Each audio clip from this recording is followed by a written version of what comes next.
प्रदेश में भीषण गर्मी का दौर बना हुआ है। जोधपुर संभाग भी भीषण गर्मी की जद में है। गर्मी से मौतें भी बढ़ गई है। हीटवेव के शिकार लोगों का अस्पतालों में आना जारी है। बुधवार को जोधपुर संभाग में हवा की गति 10.15 किलोमीटर की रफ्तार से चलती रही।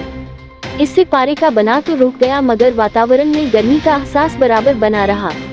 भीषण गर्मी के साथ उमस ने भी आज बेजा मार की। पंखे, कूलर, एसी में बैठे लोगों के पसीने छूटते रहे। गर्मी में बढ़ रही पेयजल, बिजली एवं चिकित्सा सुविधाओं को सुधारने एवं सही तरीके से बनाए रखने के लिए जिला प्रभारी सचिव दिनेश कुमार को 2 दिवसीय दौरा आज से शुरू हो गया। उन्होंने आज जिला प्रशासन की बैठक लेकर इन मूलभूत सुविधाओं को लेकर समीक्षा बैठक की। अधिकारियों को भीषण गर्मी में उचित व्यवस्था बनाए रखने के लिए दिशा निर्देश भी जारी किए। जिला प्रभारी सचिव दिनेश कुमार ने बताया कि सामान्य से ज्यादा तापमान होने पर मुख्यमंत्री ने जिलों में जाकर प्रभारी सचिवों को दौरा करने को कहा था। वे जिलों में जाकर व्यवस्थाओं को देखेंगे। जिला प्रभारी सचिवों को राज्य सरकार को ये बताना होगा कि व्यवस्थाएं सुचारू रूप से चल रही है। उन्होंने कहा कि जिला प्रशासन मुस्तैदी से काम कर रहा है।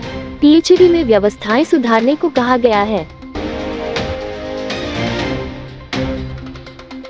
देश भर में हुए लोकसभा चुनावों की मतगणना को लेकर अब जिला स्तर पर तैयारियां जोरों पर आरंभ कर दी गई है। आगामी 4 जून को मतगणना सुबह 8 बजे से शुरू हो जाएगी। जोधपुर में 8 विधानसभा क्षेत्रों की मतगणना के लिए 160 राउंड टेबलें लगाई गई है। उप निर्वाचन अधिकारी दीप्ति शर्मा ने बताया कि यहां पर 2 काउंटिंग सेंटर बनाए गए हैं। एक महिला पॉलिटेक्निक कॉलेज में है, दूसरा बॉयज पॉलिटेक्निक कॉलेज में है। जिले के लिए 3 मतगणना ऑब्जर्वर नियुक्त किए गए हैं। 14 ईवीएम टेबल्स भी लगाई गई है। गणन आवेदन प्राप्त हो चुके हैं, जल्द ही उनकी नियुक्ति कर दी जाएगी। शर्मा ने बताया कि 2 कक्षों में पोस्टल बैलेट की काउंटिंग की जाएगी। एक में 22 और दूसरे में 6 टेबल्स लगाई गई है। मतगणना दल काउंटिंग स्थल पर 1 घंटे पहले अपनी उपस्थिति दर्ज करा सकेंगे। ईवीएम टेबल्स पर काउंटिंग सुपरवाइजर भी रहेगा। माचिया सफारी पार्क में घुसा पैंथर आज तीसरे दिन भी वन विभाग की पकड़ में नहीं आया है। यहां पैंथर ने गत रविवार रात को 13 काला चिंकारों का शिकार किया था। वन विभाग ने पार्क के कई क्षेत्रों में उसे ट्रैक करने के लिए पिंजरे लगाए हैं। एहतियात के तौर पर माचिया सफारी पार्क में पर्यटकों का प्रवेश आगामी आदेशों तक बंद कर दिया गया है। इधर हिरणों की मौत पर वन्यजीव प्रेमियों ने आज रोष जताते हुए माचिया सफारी पार्क के बाहर प्रदर्शन किया। दरअसल पिछले 2.5 माह से वन विभाग जिस पैंथर को जगह ढूंढ रहा था, वह माचिया सफारी पार्क में देखा गया है। उसने रविवार रात को पार्क में 13 चिंकारों का शिकार किया। यहाँ कैमरों में पैंथर की मूवमेंट भी नजर आए हैं। इससे वन विभाग की टीम अलर्ट हो गई है। पैंथर फिर से वहीं पर शिकार करने के लिए आएगा। इसी अंदेशे के साथ ही विभाग ने चिंकारा के पिंजरों के पास पैंथर को पकड़ने के लिए पिंजरा लगाया है। पार्क में छोटे नाले व पैंथर के छिपने के लिए कई जगह हैं। इन सभी स्थानों पर अब वन विभाग की टीम निगरानी रख रही है। उप वन संरक्षक वन्यजीव ने मामले की गंभीरता को देखते हुए बुधवार से आगामी आदेशों तक माचिया पार्क बंद रखने के आदेश दिए हैं।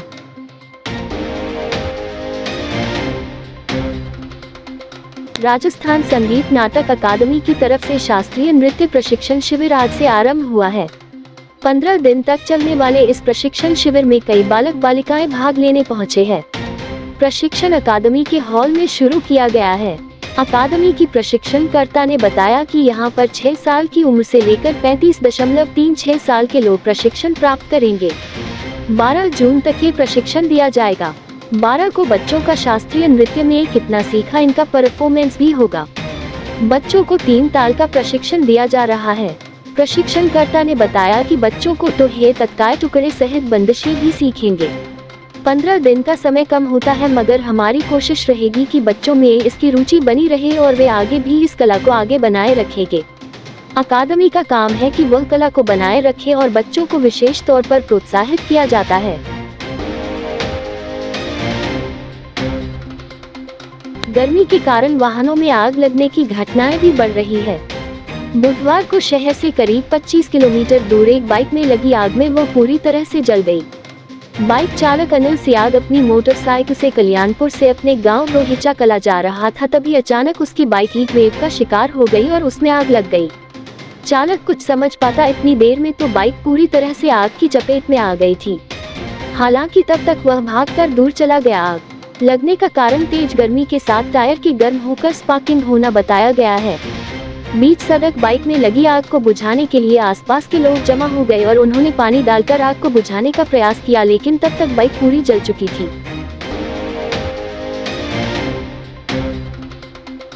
राजस्थान आयुर्वेद विश्वविद्यालय के कुलपति प्रोफेसर वैद्य प्रदीप कुमार प्रजापति के मार्गदर्शन में university centre for human resource development (PGI), university college of homeopathy Jodhpur के सहयोग से सभी संकाय सदस्यों के लिए 6 दिवसीय फैकल्टी रीओरिएंटेशन कार्यक्रम के आयोजन के अंतर्गत आज बुधवार को NABH नई दिल्ली की उप निदेशक डॉक्टर काशिपा ने NABH मान्यता मानकों के कार्यान्वयन में कठिनाइयां विषय पर व्याख्यान दिया। डॉक्टर काशिपा ने बताया कि NABH मानकीकरण अस्पताल की चिकित्सकीय गुणवत्ता एवं मरीजों को मिलने वाली बेहतर सुविधाओं का प्रमाण है।